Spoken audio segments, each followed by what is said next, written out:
당신에게 행복을 주는 삶의 요소는 무엇인가요? 최근 삶의 방식에 대해 고민하는 사람들이 많아졌습니다. 심각한 일 중독 사회이자 자살률 1위라는 불명예를 지닌 한국. 이제 사람들은 일과 삶의 균형을 맞추기 위해 노력합니다. 좋은 사람 만나서 좋은 거, 좀 편한 음식 먹으면 힐링되니까. 그래서 아마 사람들이 그런 걸 찾지 않을까 싶어요. 좀 소박하고 누가 보면 헐벗은 것 같이 보일지라도 우리 스스로가 풍족하다면 그걸로 충분하다.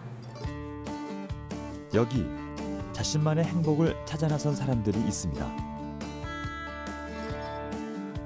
한마디로 거창한 성공이 아닌 소박하지만 건강하고 만족스러운 삶을 지향하는 사람들입니다.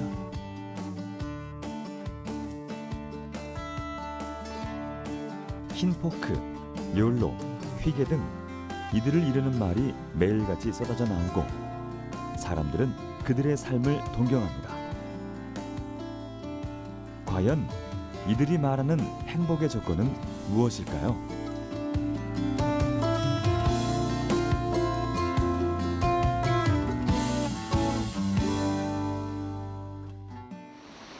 서울에서 1시간 반 거리에 위치한 강원도 춘천의 한 캠핑장.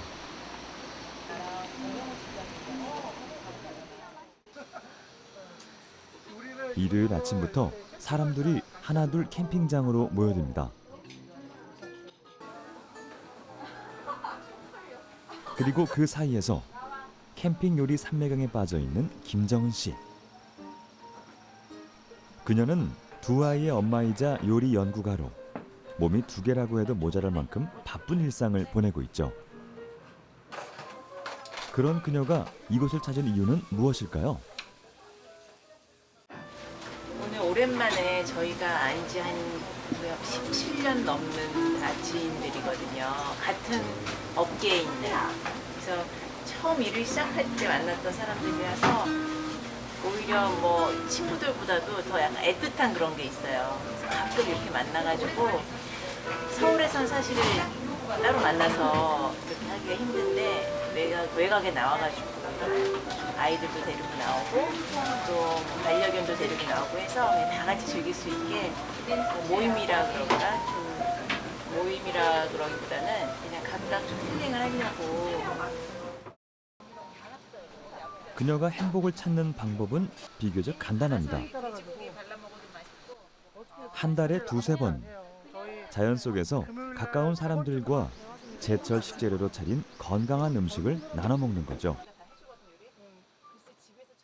뭐 누가 먼저랄 거 없이 그냥 이제 같이 이렇게 모여가지고 음식 준비하고 또 저희는 또 저희대로 또 저희 가지고 있는 장점을 최대한 또 보여주고 이러는 게 좋다고 생각을 해서 했는데 되게 좋은 것 같아요. 어쨌든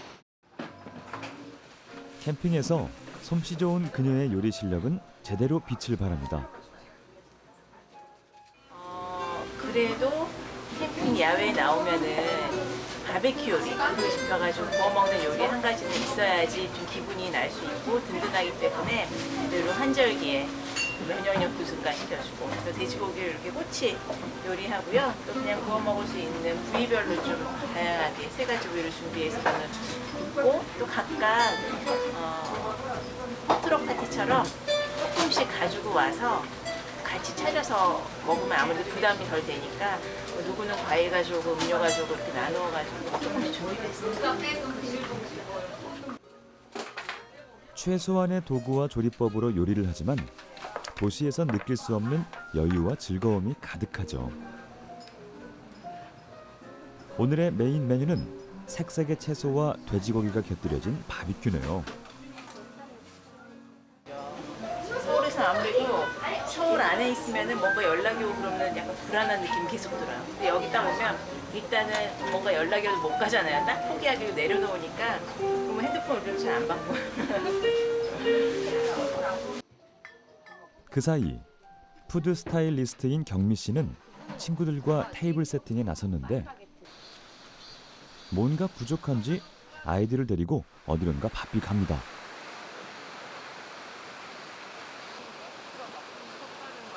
그러고는 싱그러운 나뭇잎을 따는데요. 테이프 세팅할 때 필요한 나뭇잎을 따가지고 그러니까 자연에서만 할 수 있는 플레이팅 할 때 필요한 잎을 사실은 원래는 그릇을 사용할 수 있는데 지금은 자연에 이파리라는 일이 많아서 따가지고 하면 더 싱그러워요. 자연스럽죠.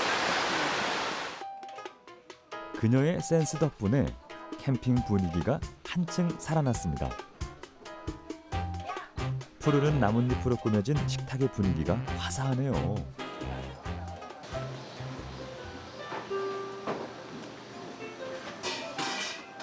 이런 소박한 즐거움 하나하나가 사람들에게 행복을 선사합니다. 한가로운 자연 속에서 좋은 사람들과 시간을 보내다 보면 어느새 일상의 스트레스는 날아가고 다시 한 주를 버틸 힘이 생기죠. 떨어져 나와서 한가로운 곳에 이야기를 하면 좋은 아이디어가 많이 생기는 것 같아요. 오히려. 그래서 돌아갔을 때 굉장히 시너지도 생기고 좀 재미있는 뭔가를 좀 우리 셋이서 꾸며볼까? 그런 아이디어로 예를 들어서 뭐 촬영을 한다든지 아니면 뭐 작품을 만든다든지 굉장히 영감을 많이 얻는 이 멍 때리는 시간이 굉장히 중요한 것 같아요.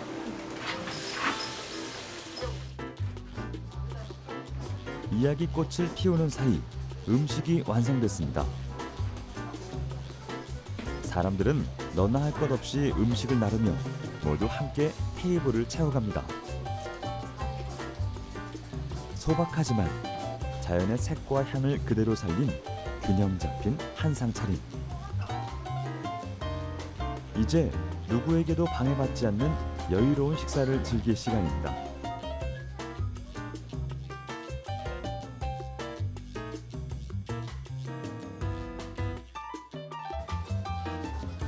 여럿이 나눠 먹으니 더욱 꿀맛.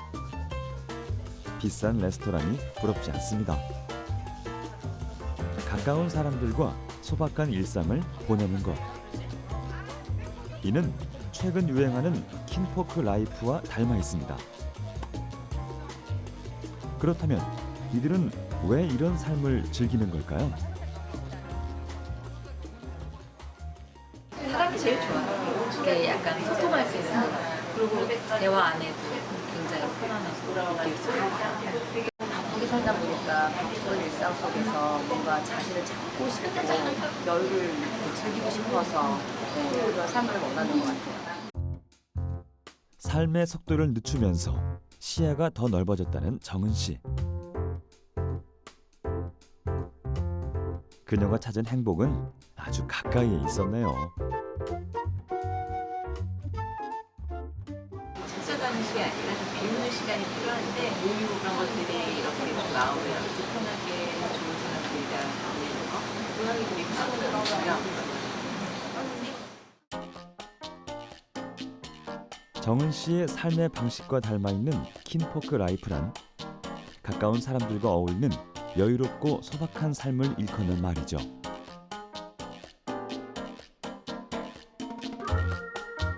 미국의 포틀랜드에서 슬로우 라이프를 지향하는 잡지를 통해 탄생했습니다.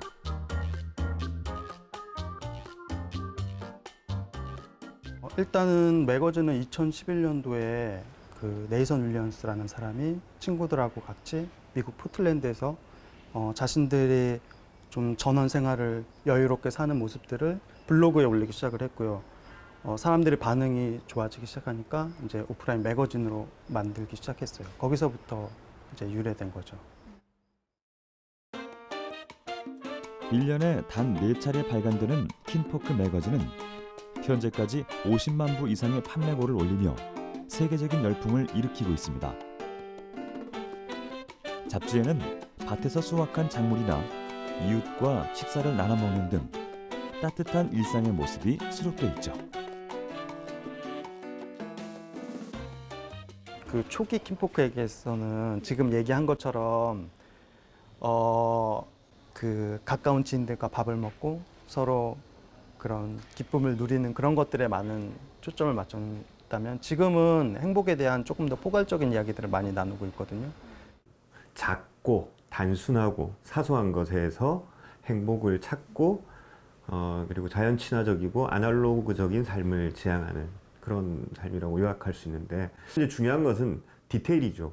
그러니까 이것은 무엇으로부터 행복을 느끼냐는 겁니다. 그래서 이제 뭐 아주 크고 화려하고 값비싼 것들이 아니라 작고 사소한 것들에서 행복을 찾아가는 거죠.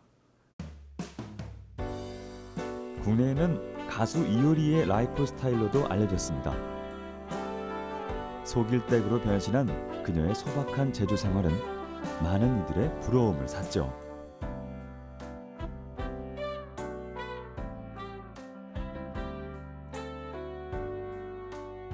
이런 새로운 삶의 형태는 우리나라에도 널리 퍼지고 있습니다. 가치 지향적인 소비 문화가 주목받으며 허례 허식과 거칠애를 버리고 자신만의 행복을 찾는 사람들이 늘어나기 시작한 거죠. 서울 홍제동의 한 빌라. 이곳엔 행복한 도시농부가 삽니다. 도심 속에서 자연의 즐거움을 누리고 산다는 그녀.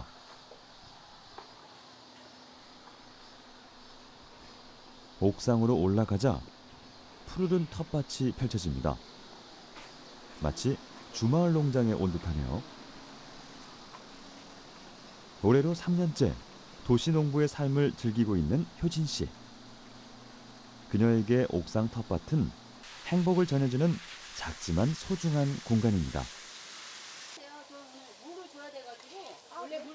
조금 느리지만 사계절 텃밭이 주는 풍성한 수확의 기쁨을 가족과 함께 누리고 있습니다. 저희가 이제 건강한 그런 먹거리 이런 거를 저희가 되게 좋아하고, 그래서 남편이 이제 이런 옥상 텃밭을 조금씩 이제 늘리면서 이제 하는 말은 저한테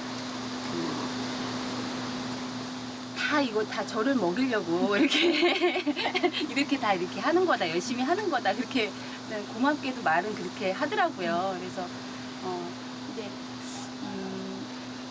보면은 남편이 이렇게 주도적으로 이제 이렇게 지금 하고 있는데 워낙 이런 식물을 가꾸는 거를 굉장히 좋아하는 것 같아요. 그래서 시작은 블루베리 묘목 한 그루였습니다.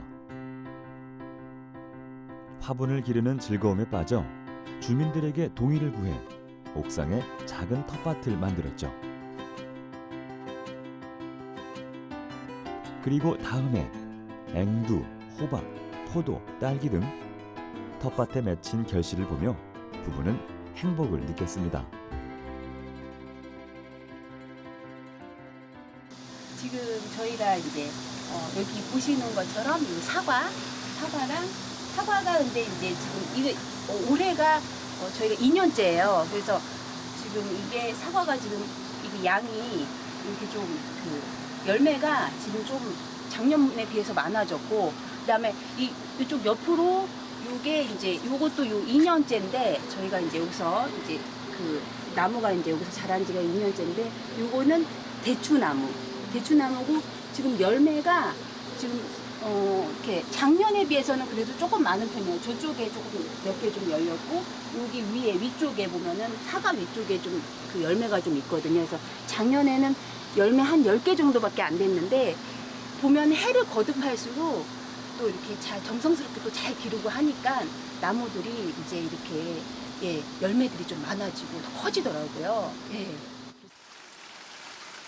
계절마다 제철 과일을 맛보는 재미가 있는 효진 씨네 텃밭. 그녀의 텃밭에는 없는 게 없습니다. 두매 부추며 깻잎, 대파 등 15가지의 유기농 작물들이 무럭무럭 자라고 있죠.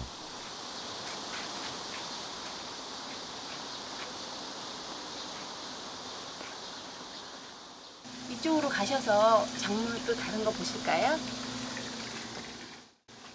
그리고 효진 씨 텃밭의 자랑. 요즘 제철을 맞은 무화과입니다. 도시에선 쉽게 볼 수 없는 작물인데요. 남편이 무화과를 한번 이제 길러봤는데 이게 이제 본인 스스로 이제 그 무화과를 굉장히 좋아하고 또 어릴 때부터 많이 먹었다고 그러더라고요. 그래서 이제 또 무화과가 또 생각보다 굉장히 발육 상태가 좋은 것 같아요. 그래가지고 그래서 이제 키우는 그 재미가 있고 그렇더라고요. 그래서 또 번식도 잘 되는 편이고요. 그리고 이제 무화과가 또 이제 그 아무래도 외래종이다 보니까 또 종류가 또 굉장히 많더라고요. 저는 또 남편이 가장 아끼는 무화과 나무들. 5가지가 넘는 다양한 품종을 심었습니다. 지난 봄부터 부단히 애정을 쏟은 덕분일까 올해는 2배나 많은 양의 열매를 맺었습니다.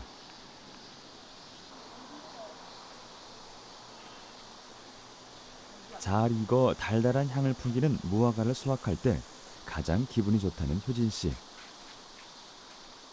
그녀가 찾은 행복은 무엇일까요?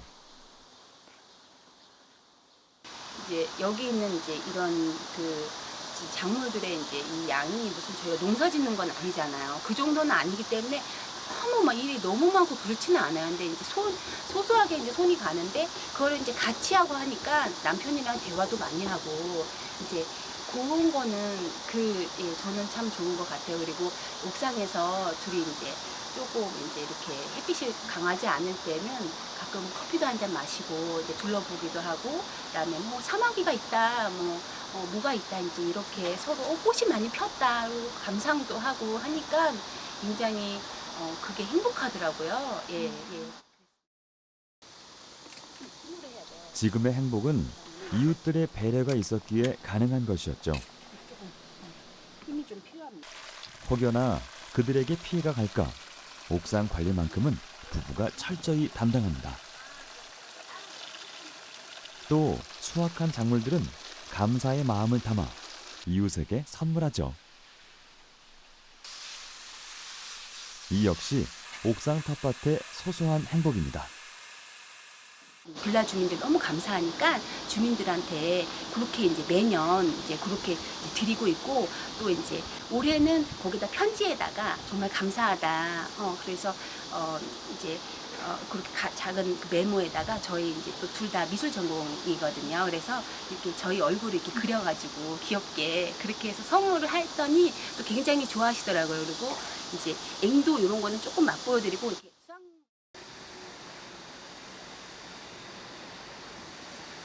텃밭 관리와 무화과 수확을 마치고 집으로 내려가는 효진 씨.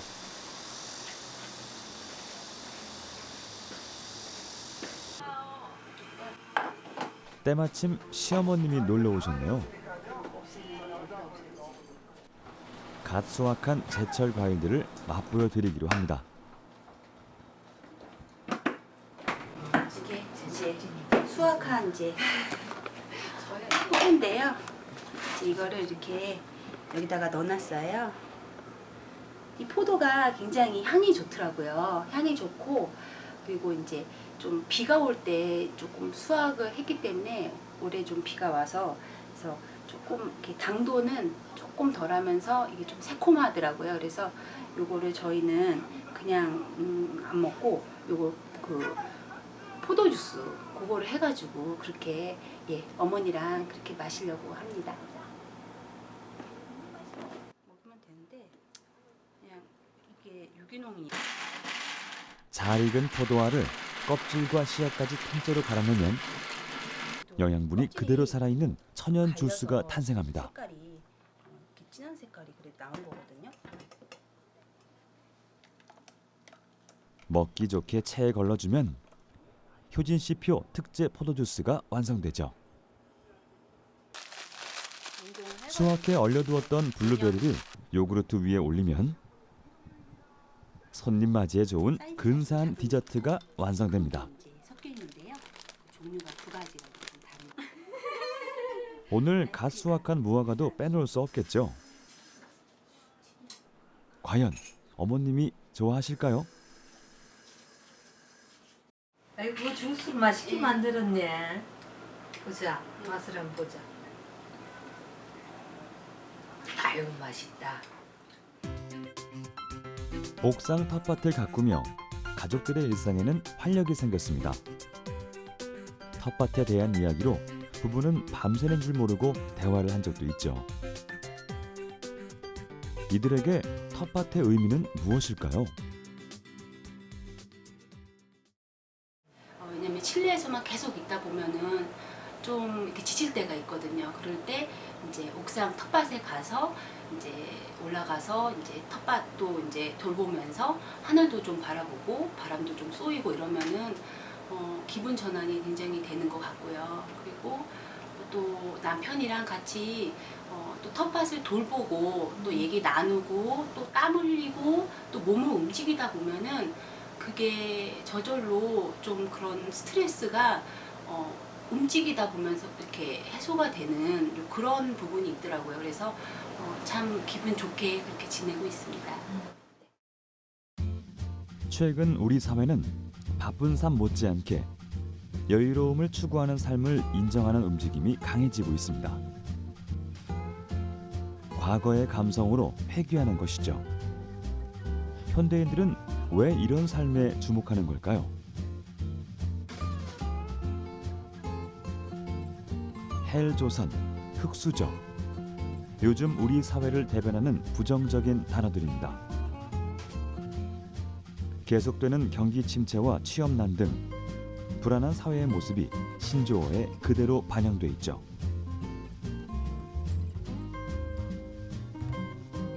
사실 한국인의 행복 지수는 그리 높지 않습니다. 10점 만점에 5.8점으로 OECD 국가 중에서도 최하위 수준, 평균에도 미치지 못하죠.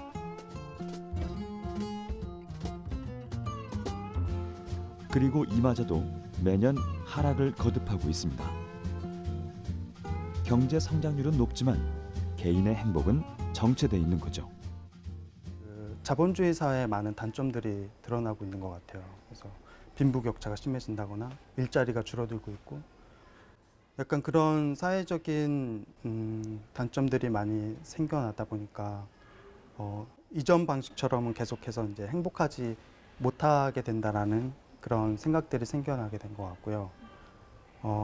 그래서 조금 더 예전 방식으로 여유롭고 행복하게 살 수 있는 방법을 새로 이제 고민하게 된 거죠. 그러다 보니까 이런 사회 트렌드가 계속해서 드러나고 있고요. 스트레스로 인한 충돌 조절 장애 환자는 작년에만 6천여 명에 달했죠. 건강보험심사평가원에 따르면 20, 30대 화병 환자도 5년 새 53%나 늘어났습니다. 그렇다고 마냥 분노하거나 우울해할 수만은 없는 법. 사람들은 저마다의 방식으로 행복을 찾아 나서기 시작했습니다.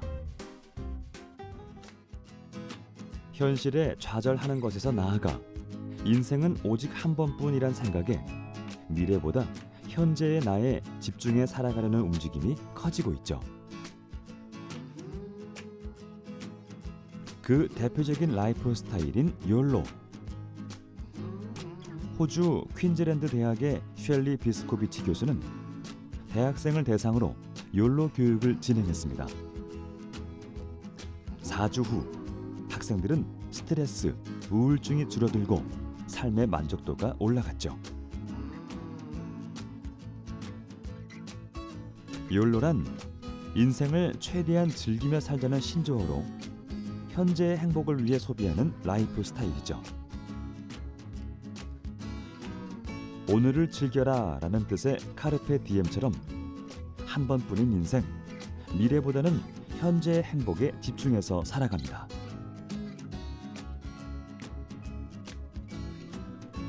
행복지수 1위의 나라 덴마크의 비밀은 편안함과 아늑함을 추구하는 휘게 정신에 있다는 의견이 있죠. 휘게 정신이란 남과 비교하지 않고 일상 속 소소한 즐거움이나 안락한 환경에서 오는 행복을 즐기는 문화를 말합니다.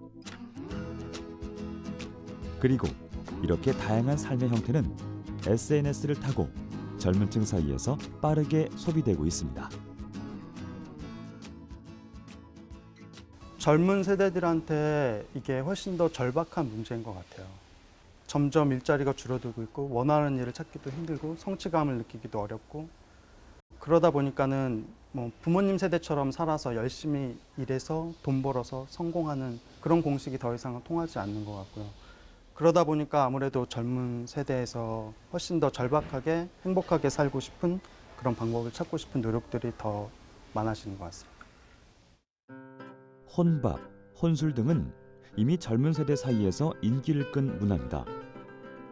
하지만 최근 이를 넘어서 팍팍한 현실을 함께 이겨내기 위한 새로운 문화가 급속도로 퍼지고 있죠. 외로운 밥상에 서글픈 사람들을 위해 대전의 청춘들이 나섰습니다.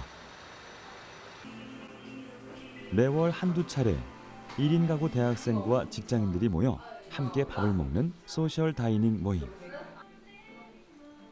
대여한 작은 카페에서 아주 특별한 저녁 식사가 시작됩니다.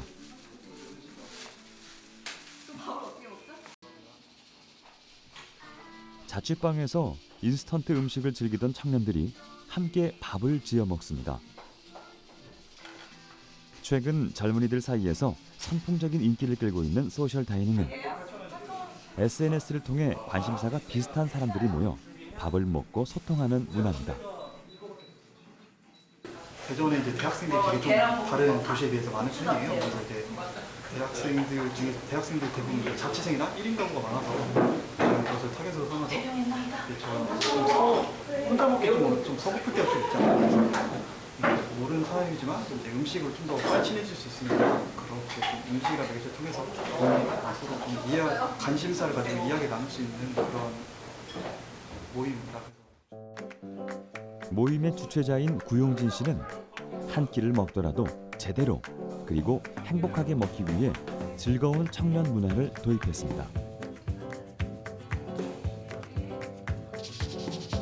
청년들이 한솥밥을 먹기 시작한 건 2013년도부터. 자취방에 모여 밥을 해먹었던 작은 모임이 2014년 대전시의 지원을 받아 더 많은 혼밥족이 참여할 수 있도록 개방됐죠. 오늘의 메뉴는 먹음직스러운 비빔밥. 거창한 음식은 아니지만 함께 해먹는 것 자체로 사람들은 신이 납니다. 첫 만남에 서먹했던 관계도 음식을 하며 화기애애하게 바뀌죠.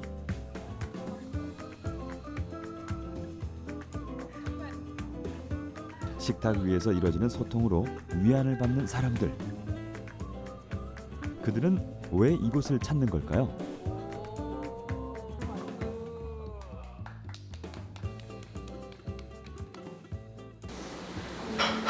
가끔 그런 것 같아요. 밤 되고 그러면 제가 혼자 살고 있으니까 뭐 가족 생각도 나고 친구가 보고 싶으면 근데 또 혼자 보낸 시간이 너무 많아지면은 더 외롭고 약간 스트레스도 더 받고 그래서 차라리 외로울 바에는 몸이 고단한 게 낫다. 그래서 지금 바쁘게 일을 하고 있습니다. 외로움의 시간을 더욱 가치 있게 소비하고 싶었던 청춘들. 식사를 하는 동안 지역 문제를 고민하기도 하고 그날의 주제를 정해 토론도 합니다. 그냥 어떤 생각이 들었냐면 어쨌든 집 주변에서만 할 수 있는 게 되게 많은데 그냥 내가 이걸 선택할 수 있다는 것 자체가 살아있을 때 선택할 수 있지 죽어있을 때 선택이라는 건 못하잖아요. 죽으면 그냥 그 이정이네. 그래서 그냥 그런 것들에 대한 선택을 내가 자유롭게 할 수 있다는 그게 요소인 것 같아요. 그래서 지금 되게 만족스러워요. 그래서 제가 딱 반을 넣었던 거예요. 이번 주제는 함께 더불어 사는 법에 대한 이야기입니다. 쉐어하우스라고 있거든요. 그래서 같은 공간을 공유하는 사람들이랑 같이 지내는데 당장 아래층에 입주하고 계신 중국인 유학생들이랑은 만난 적도 별로 없긴 한데 인사도 잘 안 하고 어떻게 친해져야 될지 좀 모르겠더라고요. 솔직히 저는 아는데 저쪽이 저를 기억을 못할 것 같아서 그런 이야기를 그냥 그때가 먼저 다가가고 해서 계속 연락도 하고 이렇게 지내는 게 어떨까 하는 생각이 들었어요.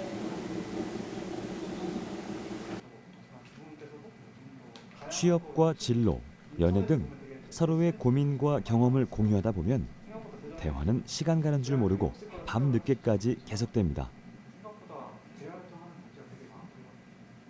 처음 보는 사람한테는 저는 1대 다수와의 관계에 되게 약해요. 진짜 제가 하고 싶은 일을 찾으면서 좀 일을 하고 싶다는 생각을 했어요. 왜냐하면 딱 대학교를 들어왔을 때부터 제가 전문직 쪽 그런 데를 빨리 나와가지고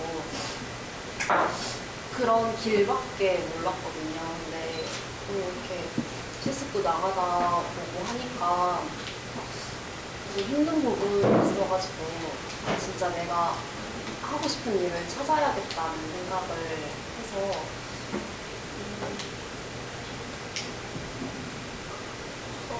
서울 올라가가지고 그냥 아무 옆에 사람들이 하는 말 다 신경 안 쓰고 진짜 내가 좋아하는 걸 하고 싶다. 약간 이런. 대화와 소통이 점점 단절되는 현실에서 따뜻한 한 끼를 함께하며 도시 생활의 외로움을 치유하는 사람들.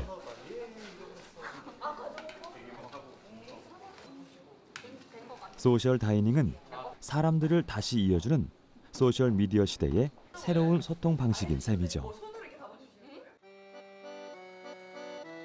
광주 도심 한가운데에 위치한 운치 있는 나무집.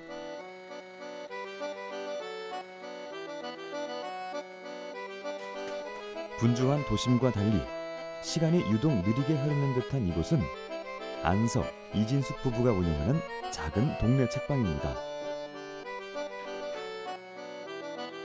서울에서 직장 생활을 하며 살던 부부는 행복을 찾아 아무 연고도 없는 광주로 내려왔습니다.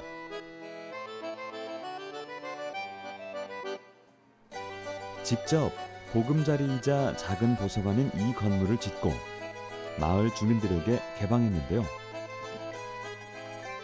이렇게 동네 사랑방 역할을 해오던 이곳은 2015년 도서관 자립을 위해 북카페에서 서점으로 바뀌게 됩니다.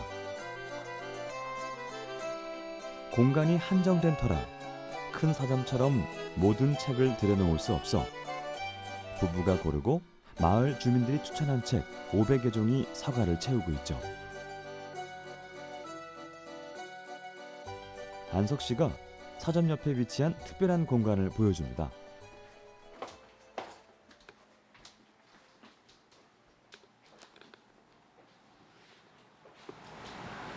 여기는 어떤 공간인가요? 네, 여기는 저희는 다석의 서지라고 불리는 작은 도서관인데요.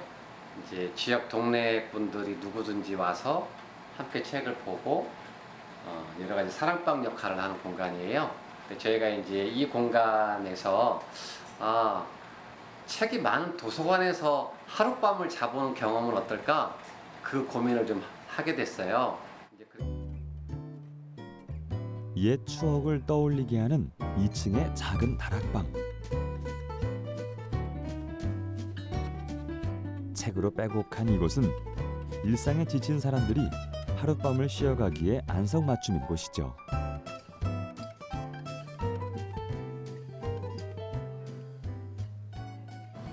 저희가 도서관과 북카페를 시작한 건 2011년이었어요. 그래서 책과 관련된 일을 한 5, 6년 쭉 해오다가 조금 더 이 책을 직접적으로 사람들과 좀 만나고 이야기도 나누고 또 경험도 공유하고 그런 방식으로서 저희의 공간을 좀 같이 내놔야 되겠다 이런 생각을 좀 하게 됐어요. 그래서 사람들의 삶을 함께 나눌 수 있는 공간으로서 이 공간을 좀 사용해 보면 어떨까.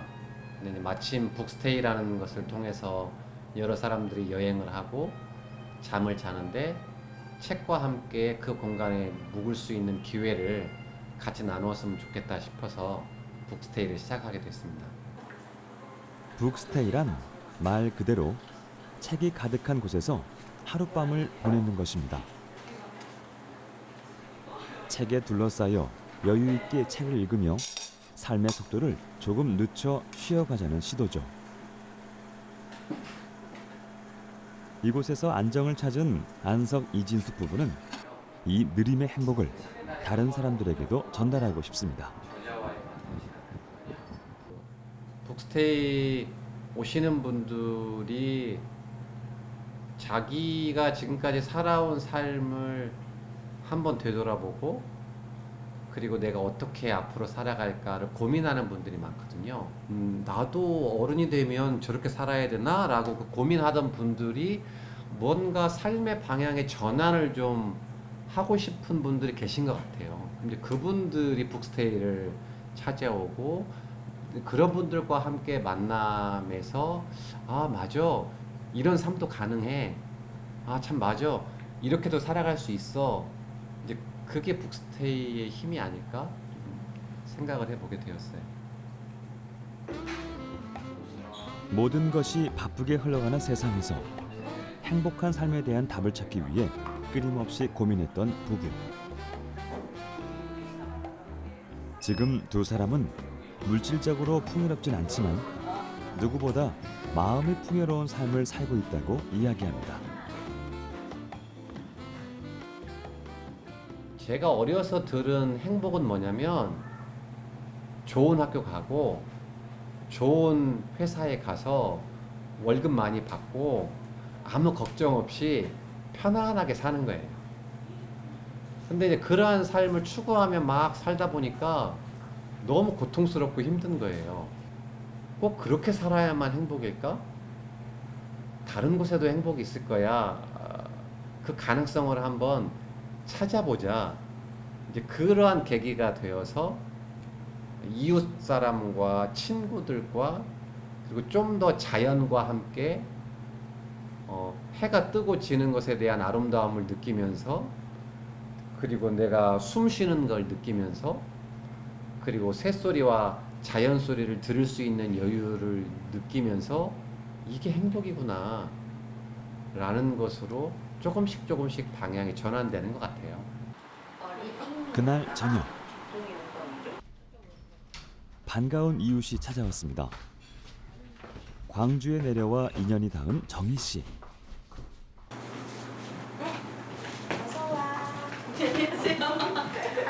앉으시지요. 기다리는 사이 우리가 코코아를 만들어놨습니다. 이게 광주 교육청에서 상담사로 일하는 그녀는 북스테이를 통해 얻은 소중한 인연입니다. 종종 가족들과 서점을 찾아 안석 이진숙 부부와 시간을 보내죠. 뭘 뜨거워? 아 뜨거워. 아 숟가락. 거기 형아들 있더냐? 처음에는 두렵고 외로웠던 타지 생활이었지만 책을 매개로 주변 이웃들과도 이렇게 친해지게 됐습니다. 예. 어서 오세요. 이쪽으로 오세요. 앉으세요. 퇴근하고 바로 오셨어요? 네. 오랜만에 가족과 함께 북스테이를 신청한 정희 씨. 정희 씨 부부는 이번 주말 이곳에서 오롯이 아이들과 시간을 보내기로 했습니다. 때마침 나들이를 이 공간을 되게 좋아하는데 이 공간 자체가 막 번화가 가운데 있잖아요. 그래서 이렇게 문을 딱 열고 들어오면 좀 다른 시공간에 온 것 같은 그런 느낌이 들어요. 그러니까 건물 외관도 그렇지만 일단 딱 들어오면 아 저기와 세상과는 좀 이렇게 떨어져서 아 뭔가 다른 시간이 흐르고 있는 그런 느낌이 들고 일단 분위기도 너무 따뜻하고 찾아오는 이유는 어찌됐든 이 공간에 오면 좀 이렇게 쉼표가 하나 딱 찍히는 그런 느낌이 들어요. 네, 그래서 찾게 됐어요. 와서 먹어도 되니까 퍽퍽하고. 일을 하다 보니 평일에는 아이들과 보낼 시간이 턱없이 부족했습니다. 그래서 정희 씨 부부는 종종 북스테이를 통해 아이들과 시간을 보내고 책을 통해 세상을 배우게 하죠. 사람과 책을 통해 삶의 위로를 받는 사람들. 그렇다면 이들이 찾는 행복한 삶은 어떤 모습일까요?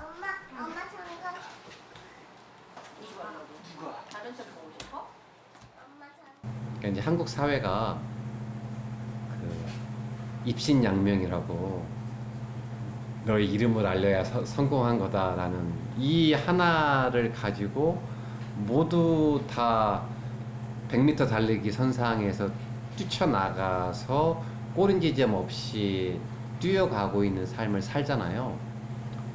근데 그 삶이 있는 것처럼 다른 삶도 있다. 그런데 그 다양한 삶을 우리 모두가 선택해서 살았으면 좋겠다. 그게 이제 가장 중요한 것 같고요. 나는 어떻게 살고 싶은지를 내 스스로가 좀 알아가고, 말하자면 내 안에서 나한테 이렇게 살자라는 소리가 막 들릴 때 그걸 모른 척하지 않고 한번 해볼까? 라고 용기를 내고, 그래서 많이 벌지는 못해도 내가 원하는 대로 살 수 있는 삶을 선택하는 것, 그런 것이 저희가 원하는 삶이 아닐까 싶어요. 예. 우리는 지금까지 인간이 누구나 추구하는 행복한 삶, 그 복잡한 방정식을 풀기 위해 기나긴 여정을 함께했습니다. 그리고 우리가 함께한 사람들에겐 한 가지 공통점이 있습니다. 그들에게는 모두 자신만의 행복의 기준이 있다는 것이죠. 아주 사소한 것들에다가 의미를 부여하고 그 속에서 즐거움을 찾을 줄 알아야 되는 거예요. 그러니까 사람들이 저는 생각할 때 행복이 뭐냐라고 물으면 행복이 뭔지를 몰라요. 그러니까 그 행복이 뭔지를 모른다는 것은 즐거움이 뭔지를 잘 모르는 거거든요. 그래서 사소한 즐거움들을 자꾸 만들어내요. 그 행복은 강도가 아니고 빈도거든요. 즐거움의 빈도가 늘어나면 늘어날수록 행복해지는 거죠. 행복한 삶은 각자가 다 다른 거기 때문에 한마디로 정의 내리기가 쉽지 않고요. 다만 저에게 있어서 행복에 있어서 지금 가장 중요한 기준은 내가 원하는 삶을 살고 있느냐 하는 부분이거든요. 그래서 내가 행복해질 수 있는 일을 찾아서 행복하게 하는 것이 지금으로서 저에게는 가장 큰 행복의 기준인 것 같아요. 행복에 이르는 과정은 자신이 어떻게 생각하고 용기를 내느냐에 달려 있습니다. 행복은 결코 스스로 찾아오지 않습니다. 우리가 그것을 향해 노력할 때 비로소 다가오는 것이죠.